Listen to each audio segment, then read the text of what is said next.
Китай продолжает свои театральные гастроли, чтобы скрыть продолжающийся геноцид турецких мусульман в Восточном Туркестане. Оккупационный Китай продолжает обманывать общество, привозя в оккупированный регион ангажированных журналистов и дипломатов. В начале 2019 года албано-канадский историк и журналист Олси Джазеши считал, что сообщения о нарушениях прав человека в оккупированном Китаем Восточном Туркестане являются ложными. Вскоре Джазеши пригласили принять участие в пресс-туре для иностранных журналистов, преимущественно мусульманских стран, и в начале августа 2019 года он вылетел в Китай. Олси Джазеши думал, что разоблачит ложь Запада, но вместо этого стал свидетелем массовых репрессий.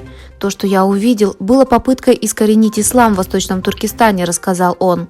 Главный редактор Daily Etihad Media Group и Pakistan Economic Network Моис Фарук посетил Восточный Туркестан в середине декабря в составе делегации представителей СМИ из Пакистана, сообщает Аль-Джазира. Как и Джазеши, в 2019 году Фарук отправился в Синьцзян, чтобы своими глазами убедиться в том, что услышанные им истории не соответствуют действительности. В отличие от Джазеши, Фарук уехал из Восточного Туркестана под впечатлением от уровня развития региона и заверил, что местные мусульмане живут в основном свободной и счастливой жизнью. Когда не было достаточной реакции со стороны мира на принудительный труд, используемый режимом КПК против уйгурских турок и других мусульманских тюркских народов в оккупированном Восточном Туркестане в качестве средства геноцида, Китай начал хвастаться этим преступлением.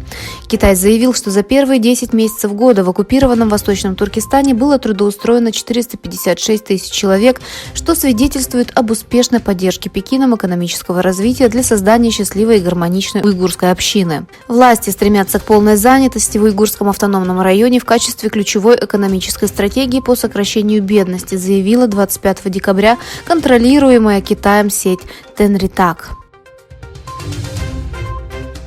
С внесением поправок в закон о реагировании на чрезвычайные ситуации китайский режим может запретить отражение информации и новостей о стихийных бедствиях в СМИ.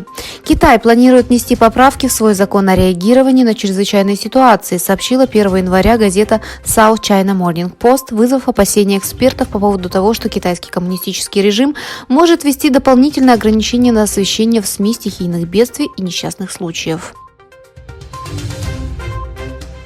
В Иране число погибших в результате 2 последовательных взрывов во время церемонии у могилы Касема Сулеймани, командующего силами Аль-Кудс корпуса стражи исламской революции в городе Керман, в 4-ю годовщину его смерти, возросло до 103. Было объявлено, что взрывы оказались терактом. В авиакатастрофе в Японии профессионализм экипажа и хладнокровие пассажиров предотвратили катастрофу. Оказалось, что 379 человек, находившихся на борту, были эвакуированы живыми в течение 18 минут. Более 100 рейсов были отменены после того, как пассажирский самолет столкнулся с самолетом береговой охраны на взлетно-посадочной полосе токийского аэропорта Ханеда, в результате чего погибли 5 человек.